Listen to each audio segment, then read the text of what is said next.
let's now look at the asymptotes of the Hugoniot.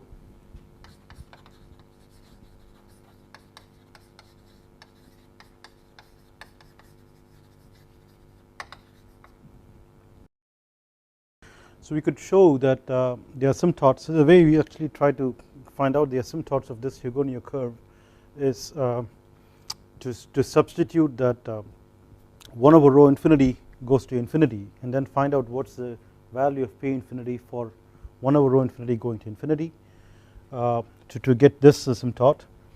For you to get this asymptote, you now substitute p infinity is equal to infinity in the Hugoniot relation, and then try to find out what's the value of 1 over rho infinity, right. So can be shown to be, that means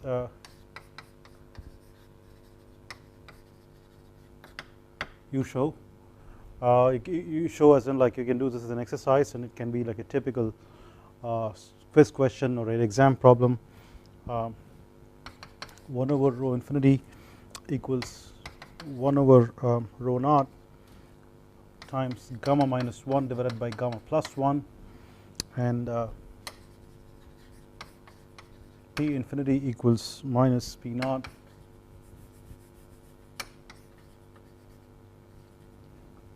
minus p naught gamma minus 1 divided by gamma plus 1. Now notice that gamma is the ratio of specific heats which is greater than 1, so let's suppose it's about 1.25 or something like that. So this is going to be like point something divided by 2 point something. So gamma minus 1 divided by gamma plus 1 is going to be always less than 1, and so 1 over rho infinity is always going to be less than 1 over rho naught, and therefore your asymptote is going to be to the left of the origin. Alright. And similarly gamma minus 1 divided by gamma plus 1 again is less than 1, and it's going to be a fraction of p naught. That means it is going to be less than the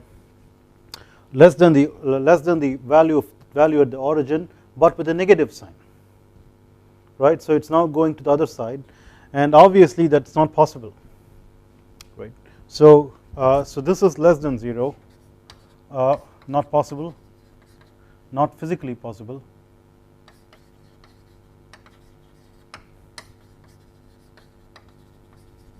right. So the practical range of p infinity is 0 less than p infinity less than infinity. It can go up to infinity, that's possible. So what is the range of rho infinity? That's now going to span between where the Hugoniot intersects. So let's suppose that's how it's intersecting. So that goes asymptotically to the lower bound there, which is impossible, but p infinity equal to 0 is about where you can go up to 1 over rho infinity. You can't go below this because p infinity cannot become negative, right. Therefore this is like your uppermost value of 1 over rho infinity.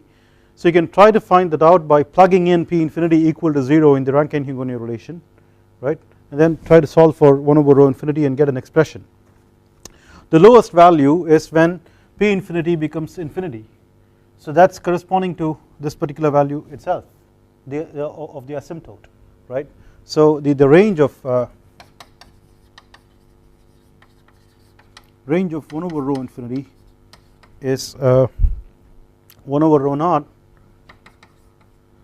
gamma minus 1 divided by gamma plus 1, which is what we have for the asymptote we saw just a little earlier, and you're not going to really touch it because it's an asymptote, and therefore you're not going to really touch p infinity equals infinity, so you're always less than that, and so 1 over rho infinity is always greater than this, not really greater than or equal to, but you can go up to greater than or equal to what's now called 2q divided by p naught plus gamma minus 1 divided by gamma plus 1, I'm sorry, this is gamma plus 1 divided by gamma minus 1 1 over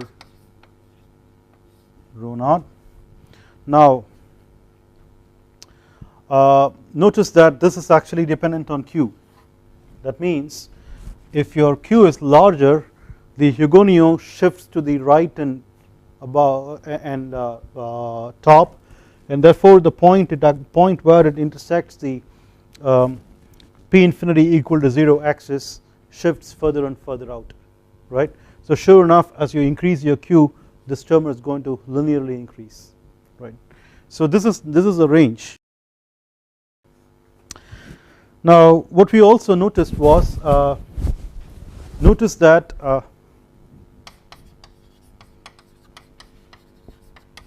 the first quadrant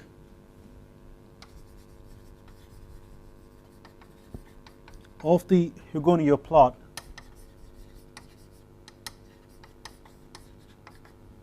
is not possible because the Rayleigh line has a negative slope.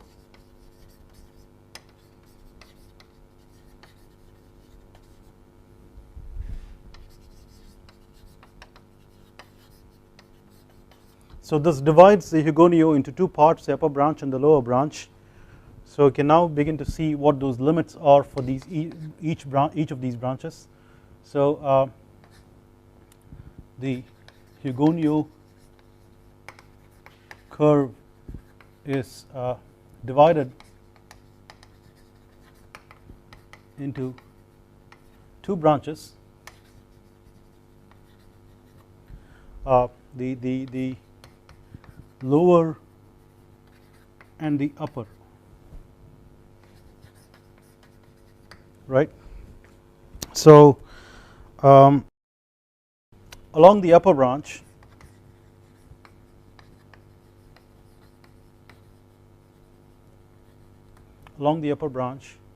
the ranges are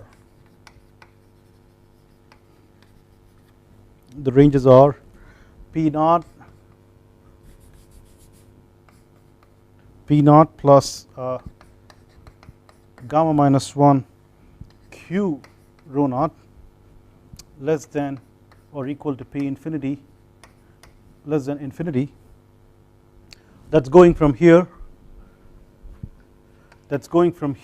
all the way up to infinity, right. So what we are actually locating, this is P naught plus gamma minus 1 Q rho naught. So as Q increases, this curve is going to go up. So the point where this intersection happens is going to go up, right. So P infinity, then the lowest value of P infinity will keep moving up as Q increases. So this can obviously be obtained by plugging in 1 over rho infinity is equal to 1 over rho naught in your Rankine-Hugoniot relation, right. So each of these expressions can actually be derived by plugging different things in the Rankine-Hugoniot relation. Okay. The question is, for what do you need to plug what is something that you have to think about and use your mind, and you can get these expressions, but these are like little problems that you can face in your exams. Okay. This is like a fertile ground for asking lots of little questions, right.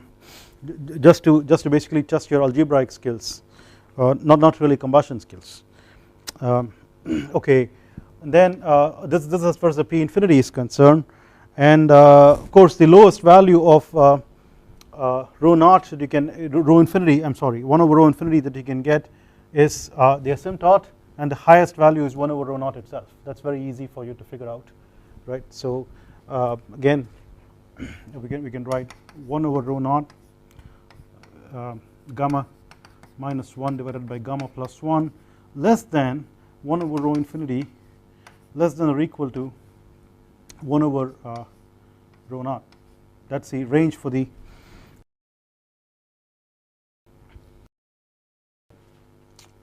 one over rho infinity along the upper branch. Along the lower branch, the ranges are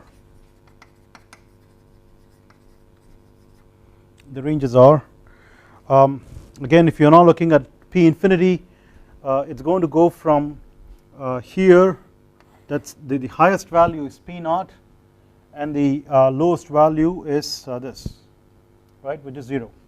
Therefore, so it's going to go from 0 less than or equal to P infinity less than or equal to P naught. Okay, and you now look at the lower branch.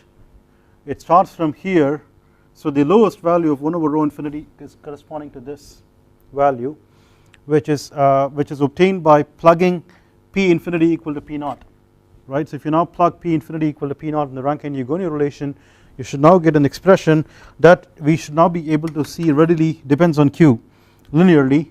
So 1 over rho naught plus gamma minus 1 divided by gamma Q divided by P naught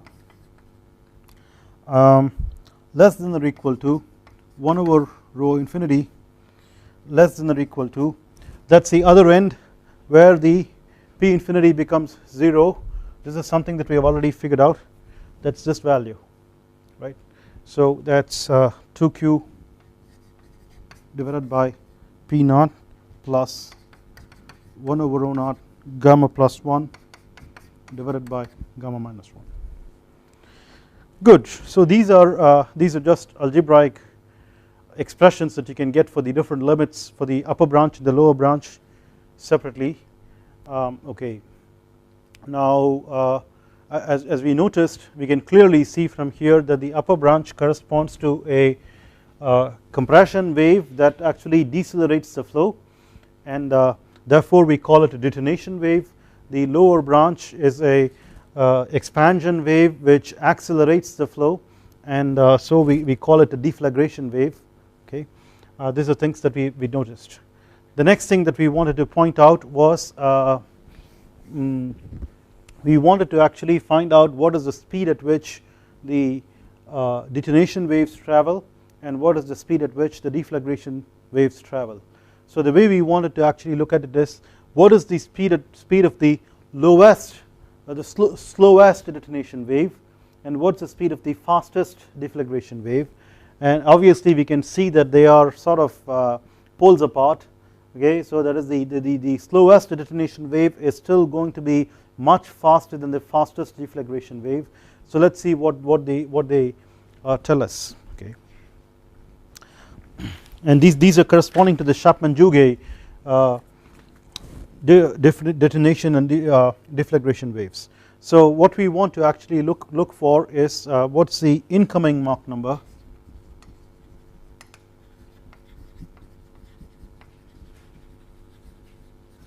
at the CJ points on both branches.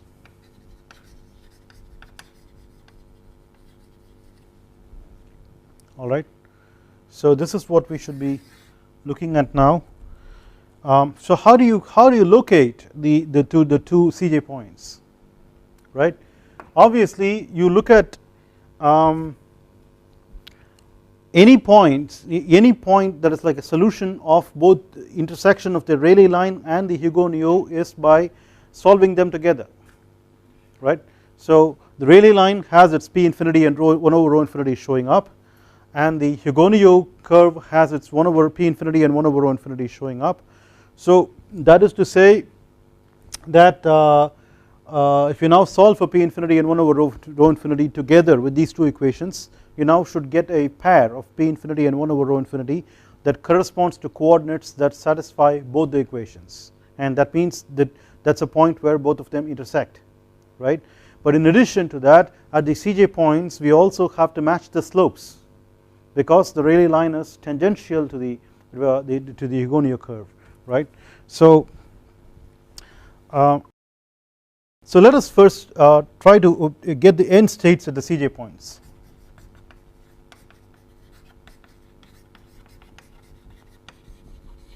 End states as in the infinity conditions.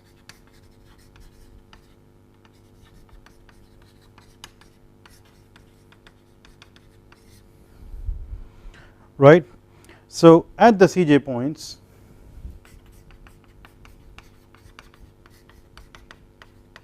the slopes of the Rayleigh line and the Hugoniot curve match.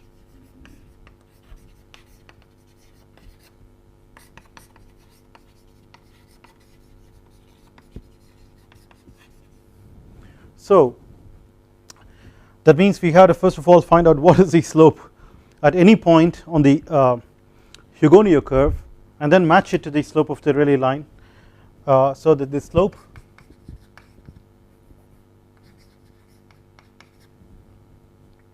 of the Hugoniot curve is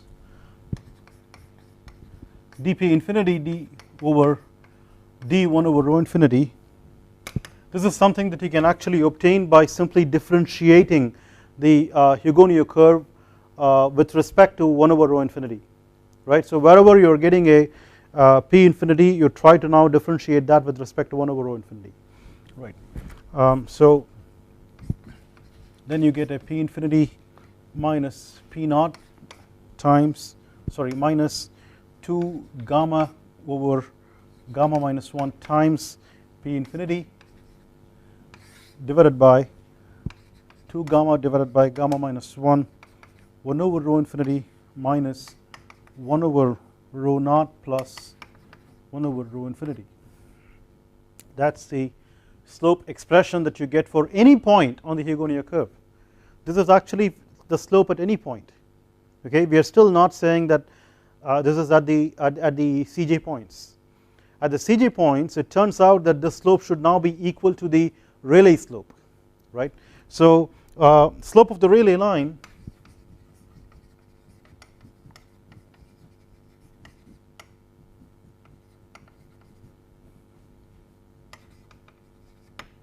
what's the slope of the Rayleigh line? The Rayleigh line is a straight line, okay, and so long as we don't want to use the m dot squared expression, that's like a no, yeah, because we want to deal with only the thermodynamic properties. So for a straight line it is just p infinity minus p naught divided by 1 over rho infinity minus 1 over rho naught, that's it, right. So is p infinity minus p naught divided by 1 over rho infinity minus 1 over rho naught. So equating the two,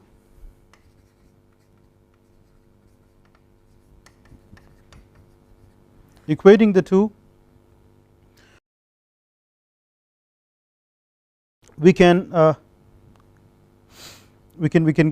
so we can get like a, for example, p infinity equal to p naught rho naught divided by rho infinity times gamma plus 1 rho naught divided by rho infinity minus gamma. So here what we have done is we have eliminated, or we have now written an expression for p infinity in terms of the other three, p naught, rho naught and rho infinity, okay. In fact we always should be looking for rho infinity to show up as 1 over rho infinity. So sure enough this is 1 over rho infinity here, this is 1 over rho infinity here, and we are also getting it as rho naught over rho infinity everywhere, right, here as well as here, okay. So essentially that means we should now be in a position to eliminate p infinity in favor of rho infinity, or rather 1 over rho infinity. Or if you want to do it the other way, you can now try to get an expression for 1 over rho infinity in terms of p infinity, p naught and 1 over rho naught, okay. So or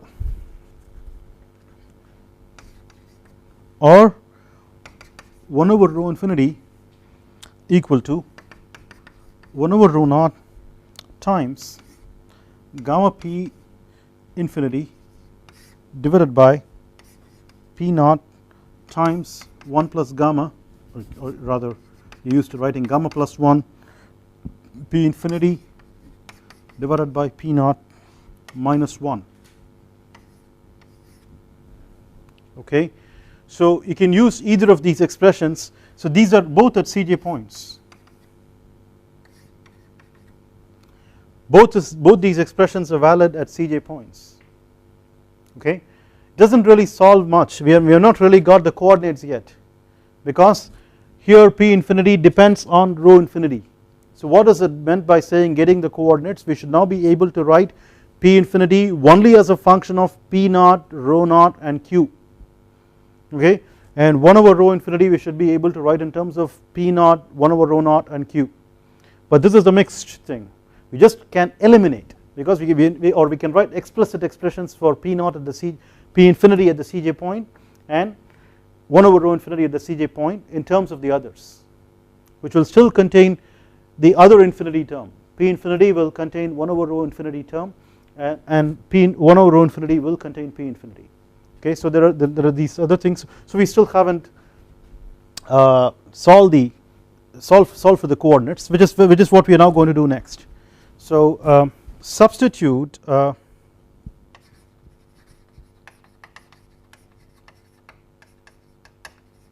either of these, right, in the Hugoniot,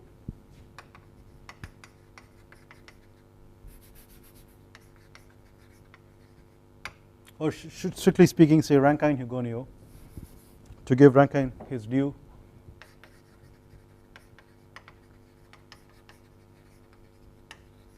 Relation, so that what happens is if you now write P infinity in terms of 1 over rho infinity in the Rankine-Hugoniot, you don't have P infinity at all in that expression. You will now have an expression that's only on 1 over rho infinity, which means you can now write what is 1 over rho infinity in terms of everything else, right? So but unfortunately you're now going to get a quadratic, okay, in either of these, but it's actually fortunate, if physically fortunate, mathematically a bit unfortunate. You have to deal with quadratic equation, but it's physically fortunate because this says only Cj. Matching the slope simply means that we are just working at any Cj point. It could be the upper Cj point or the lower Cj point. Either of these Cj points, the Rayleigh line is tangential to the Hugoniot. It's not distinguishing between those two, right? And we are therefore looking for two solutions to 1 over rho infinity and P infinity at the Cj points, one of which will correspond to the upper Cj, the other one corresponding to the lower Cj point. So here, so substitute either of these expressions in the Rankine-Hugoniot relation to get a quadratic in either P infinity or 1 over rho infinity, and solve the quadratic. So if you now solve the quadratic, you get P infinity plus or minus equal to P naught plus gamma minus 1 Q rho naught times 1 plus or minus 1 plus 2 gamma P naught divided by Q rho naught gamma squared minus 1 the whole to the half. Okay, now let's call this small a, the expression for P infinity plus or minus 1, and 1 over rho infinity plus or minus equal to 1 over rho naught plus gamma minus 1 divided by gamma Q divided by P naught times 1 minus or plus 1 plus 2 gamma P naught divided by Q rho naught gamma squared minus 1. So that's kind of like the same as what we had before, to the half, right? Okay, so here what happens is when you now say plus or minus, this plus goes with the plus here, this minus goes with the minus here, right? But here this plus or minus is such that this plus goes with the minus there and this minus goes with the plus here, right? So when you say basically say plus or minus, you simply mean upper Cj or lower Cj. That means we are expecting that for the upper Cj your P infinity should always be greater than P naught, therefore P infinity plus will correspond to P naught plus this, okay. Lower Cj is going to be having a P infinity less than P naught, therefore P infinity minus should be equal to P naught plus this minus with a negative sign. That means you are going to have a less than. And similarly here 1 over rho infinity, you are now going to have 1 over rho infinity, that is for the upper Cj you need to have a 1 over rho infinity that is less, right. Therefore you need to have a negative sign over there, and for the deflagration Cj point, the LCj point 1 over rho infinity is greater, therefore you need to have a plus. So the lower sign will always correspond to a LCj, upper sign corresponds to a UCj, right. So upper sign corresponds to UCj,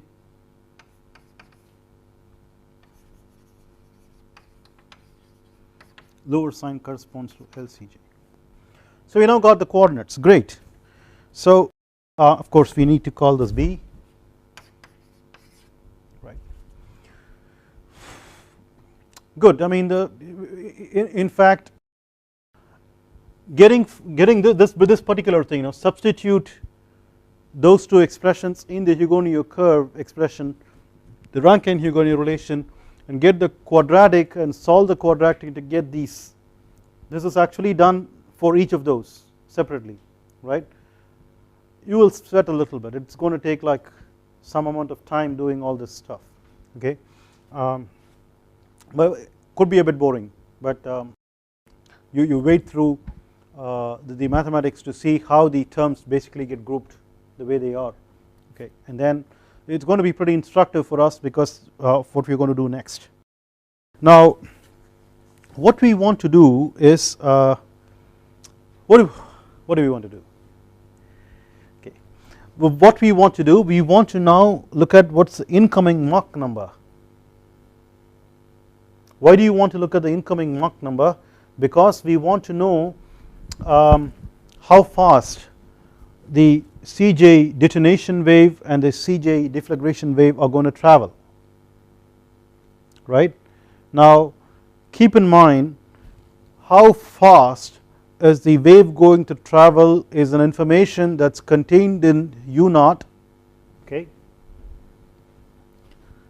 because in a wave fixed coordinate system you are going to have the reactance travel to the wave at that speed,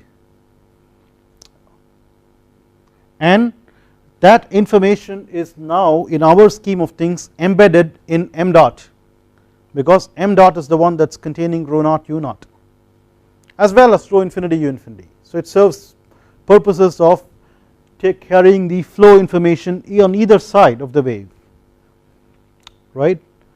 And since we are actually looking at the incoming Mach number, we should be focusing on U naught. That means we are looking at m dot through which we will try to look for rho naught U naught, and m dot doesn't show up in the Hugoniot curve, it's showing up only in the Rayleigh line, right. So we should now go back to the Rayleigh line and say, it's sort of like saying, look at what we have done. We have substituted the slope matched information into the Hugoniot curve to get this, but can I now look at how the Rayleigh line is going to be like if I plug these coordinate points in the Rayleigh line and then get an m dot information through that. You see what I am saying, okay. So we have really not used the Rayleigh line information except to note that that is the slope, but that's just a thermodynamic, that is just the slope written in terms of thermodynamic variables. We have not brought in the fact that this is equal to minus m dot square, right. So that's what we want to do now. So we want to now notice that the slope that we had used for the Rayleigh line is actually equal to minus m dot squared, and then get to the flow information. So using A and B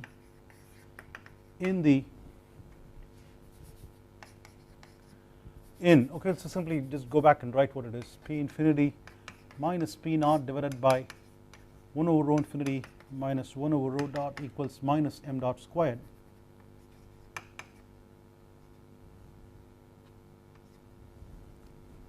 Right, we can now get our m dot squared divided by P naught rho naught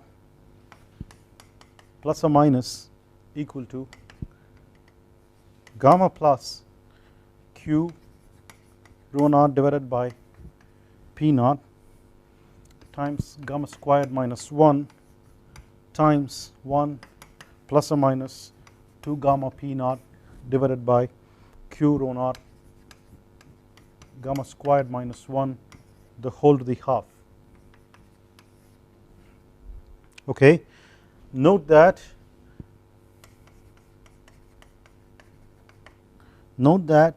m dot equals rho naught u naught, and the Mach number m naught is going to be written as u naught divided by a naught, which is nothing but u naught divided by square root of gamma P naught divided by rho naught. If you now notice that m dot is nothing but rho naught u naught, so now you write your u naught as m dot divided by rho naught. Okay, so you now plug that over here, you will now get your this is nothing but square root of m dot squared divided by gamma P naught rho naught. So we had m dot squared by P naught rho naught, all right. Okay, and then we now are looking for m dot squared by gamma P naught rho naught under square root is your Mach number, or m naught squared is now going to be m dot squared divided by gamma P naught rho naught. That's I mean this is something that is basic. It's nothing particular about whatever we are doing. It is like just putting these things together, right? So from here we should now be able to write m naught plus or minus as 1 plus q rho naught divided by P naught gamma squared minus 1 divided by 2 gamma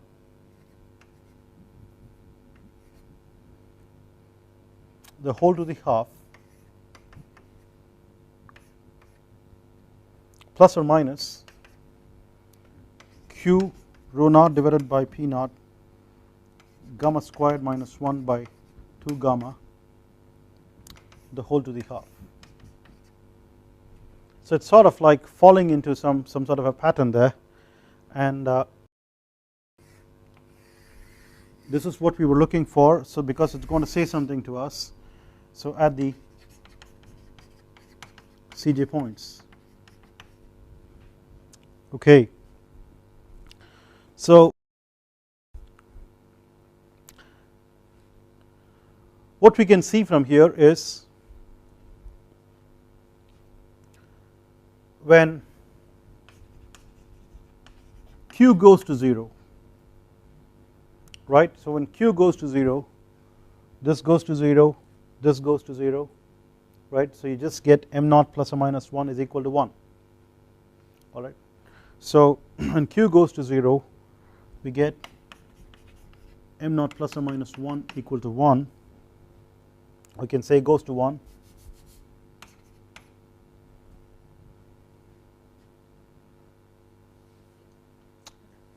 right. And we will also see that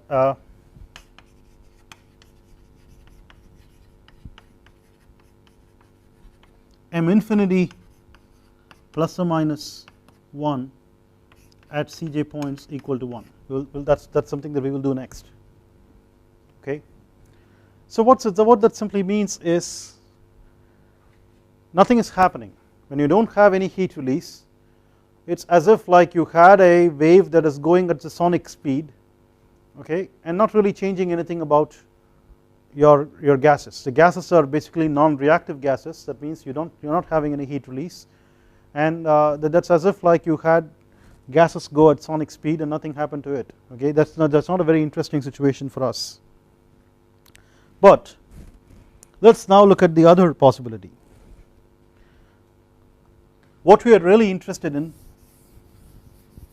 is when you have non-zero Q. Now how would you actually look for a non-zero Q in the Rayleigh line?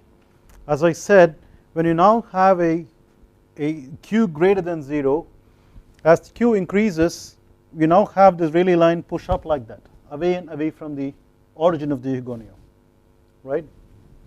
And as you now go up to Q tending to infinity, let's say you now had Q going to infinity, right? This curve is going to actually go and hit the Rayleigh line. This Cj point is get pushed to infinity, and this Cj point is going to get pushed to infinity here. All right, and what you're going to now see is either your 1 over rho your P infinity is going to go to infinity, or your 1 over rho infinity is going to go to infinity. The P naught is going to go to 0 over here. Your 1 over rho your P infinity is going to go to 0 here, and your 1 over rho infinity is going to go to the asymptote. This is how it's going to push, right? So if you now look at the limit then, so as we strictly speaking don't have to look at Q going to infinity itself, what really matters for us is in this expression Q rho naught divided by P naught goes to infinity.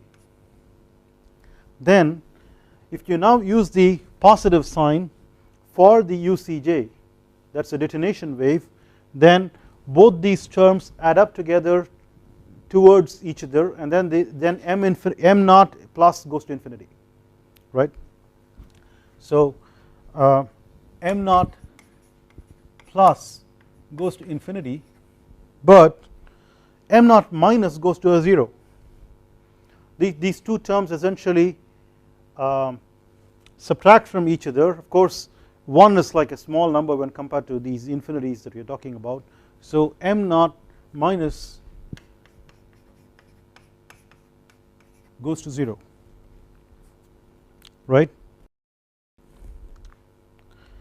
So what this means is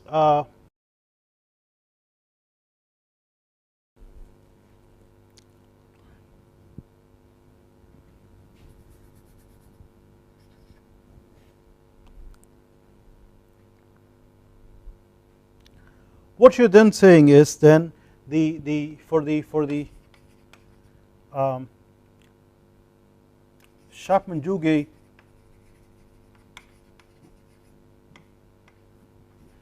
detonation wave,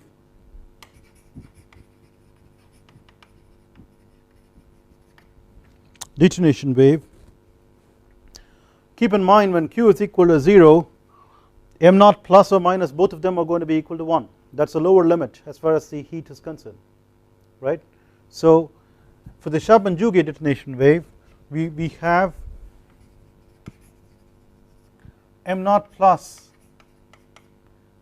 go from 1 to infinity, right? And for the Chapman-Jouguet deflagration wave,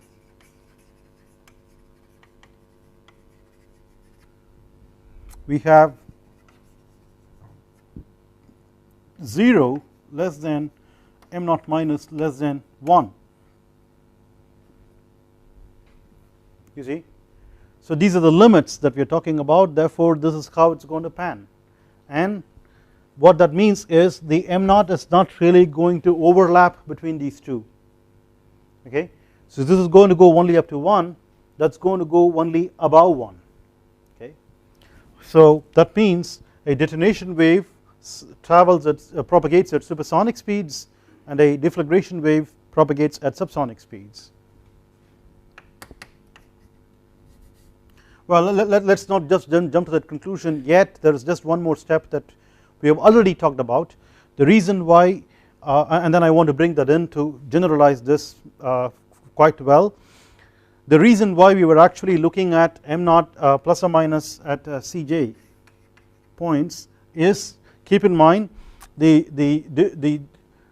Cj detonation is the slowest of all the detonation waves, and the Cj deflagration is the slowest of all deflagration waves, right. So if you now have a Cj wave that is supersonic, right, that's a Cj detonation wave that is supersonic, all other detonations are going to be supersonic because this is the slowest. And if a Cj deflagration wave is going to be subsonic, then all deflagrations are going to be subsonic, right. So this implies that, right, all detonation waves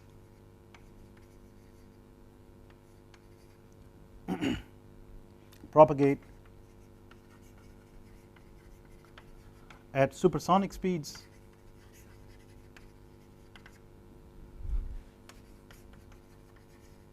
and all deflagration waves propagate at subsonic speeds.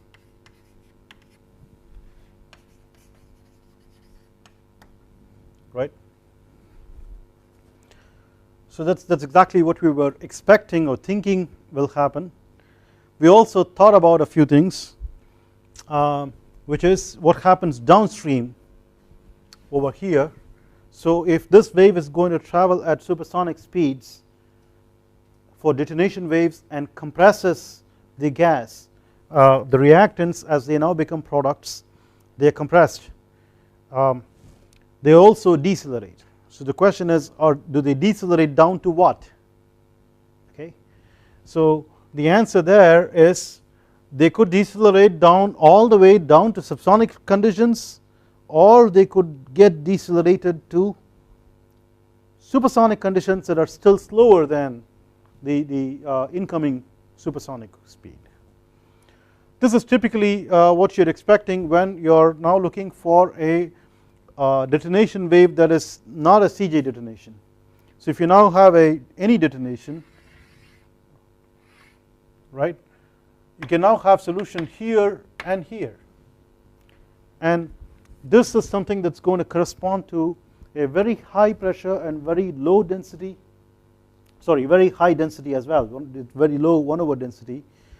Therefore we are expecting it to get a lot compressed and therefore a lot decelerated, so it can get down to subsonic speeds over here, and on this side it's not going to be that much compressed, therefore it's not that much decelerated. So you could expect that this is not decelerated down to subsonic speeds, but it's supersonic, yet less than slower than the incoming supersonic speed, and therefore we need to anticipate that at the Cj point the outgoing wave is actually going at sonic conditions, right. So this is what we need to anticipate, and let's see if that's going to work out. So downstream Mach numbers at the Cj points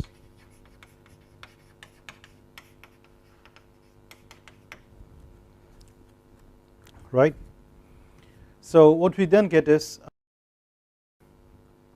we had this expression that we had this expression by matching the slopes of the Rayleigh and the Hugoniot curves, right, for either the P infinity or the 1/rho infinity, which we substituted earlier in the Hugoniot curve to get the coordinates of the Cj points, alright, and from there we now plugged that value in the Rayleigh to get the m dot, and from there we now went to the upstream Mach number. But we can do something different here. We have at the Cj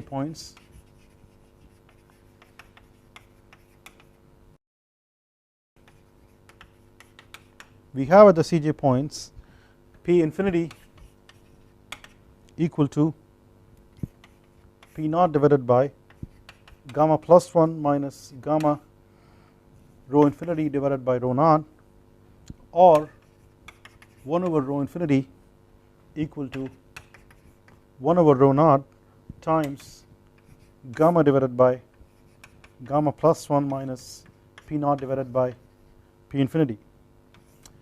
I think this is slightly different from what I just said a minute ago, but it's possible for you to derive this by dividing the numerator and the denominator appropriately by let's say P infinity and 1 over rho infinity and so on.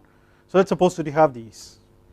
What you did was you actually plugged this into the Hugoniot curve expression and got the quadratics and solved them to get the coordinates for the LCJ and the UCJ.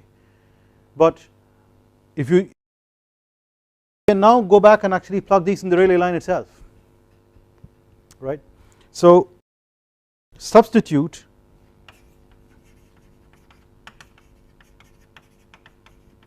either of these in the Rayleigh line,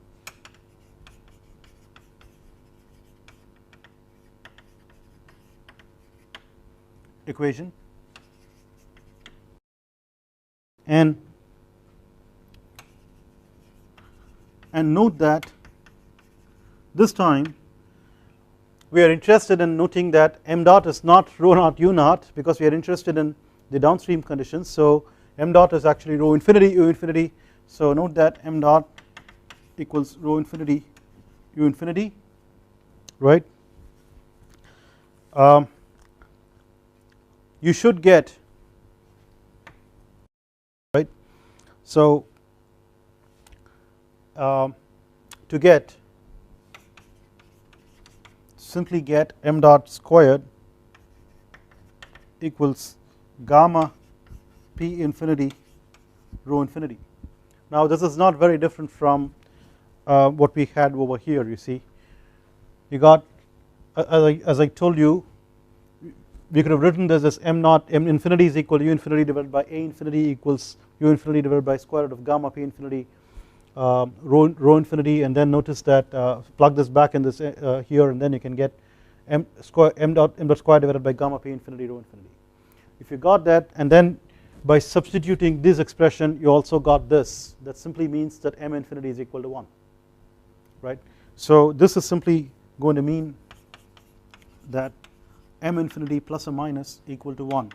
Now in a mathematical sense this is not surprising, because we plugged this expression in a Rayleigh line which is essentially linear, right. That's just a straight line, therefore we aren't expecting any quadratics, right. So if you don't have a quadratic, then we can't get two solutions, we should get only one solution, and that's only one solution. Okay, we strictly speaking shouldn't even write a plus or minus, we are not even at the stage of distinguishing between plus and minus, both of them are the same. So that means we are basically looking for the same answer for the downstream Mach number in either of these points, right. That is to say, the downstream Mach number at both Cj points, right, at both Cj points is unity. This implies the Cj detonation decelerates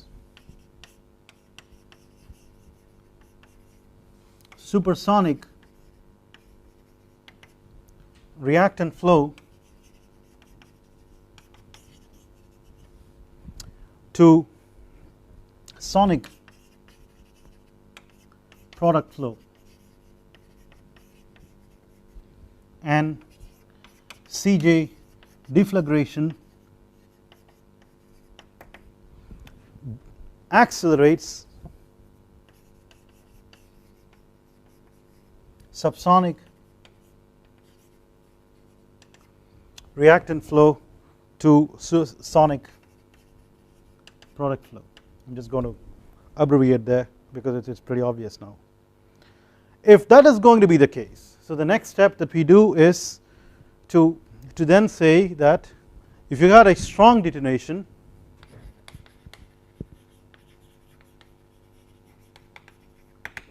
then strong detonation means supersonic reactant flow becomes subsonic product flow, right. Cj detonation is what we just saw, supersonic reactant flow becomes sonic product flow, and weak detonation becomes supersonic reactant flow, all right, but still supersonic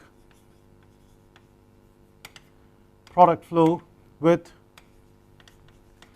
m infinity less than m naught.